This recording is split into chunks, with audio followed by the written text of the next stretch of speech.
बिस्मिल्लाहिर्रहमानिर्रहीम। अस्सलाम वालेकुम नाजरीन, इस्लाम न्यूज़ स्टूडियो से मैं हूँ सामा विर्क। खबरों का आगाज करेंगे। सबसे पहले शामिल करेंगे दुनिया भर से टॉप 10 न्यूज़।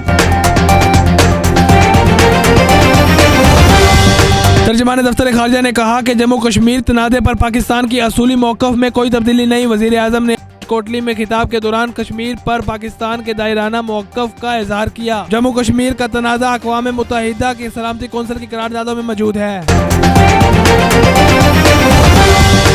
चीन ने ऐलान किया कि वो कोरोना से बचाव की आलमी प्रोग्राम के लिए कोरोना वैक्सीन की 1 करोड़ खुराक के तरक्की पजीर ममालिक में फराहम करेगा।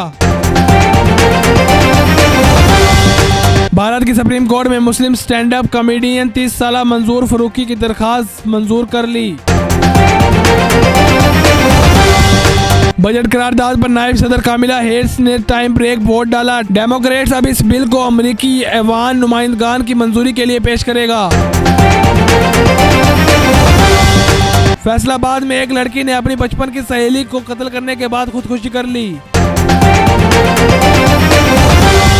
किसान तहरीक पर फवाद चौधरी का बयान, इंडिया पाकिस्तान एक दूसरे पर तनकीद का मौका जाने नहीं देते। रूस के ओपोजिशन रहनुमा अलेक्सी नवाल्नी की गिरफ्तारी के खिलाफ एहतजाज और हमायत और शिरकत करने पर 3 यूरोपीय ममालिक के सफारतकारों को मुल्क बदर कर दिया। इंडोनेशिया में कोरोना से होने वाली अमवात बढ़ने पर कब्रिस्तान में जगह कम पड़ गई। इंडोनेशिया में अब तक कोरोना से 80,000 अफराद हलाक हो चुके हैं। सोने और चांदी की कीमत में कमी का सिलसिला आज भी जारी है। 650 रुपए कमी दिखी जा रही है। सिंगापुर में world championship mask martial art के मुकाबले जारी हैं। इस पाक भारत MMA फाइट में पाकिस्तानी एथलीट शुरू ही से छाए रहे हैं। अहमद मुश्तबी ने राहुल राजू को 56 सेकंड में ही नॉकआउट कर दिया।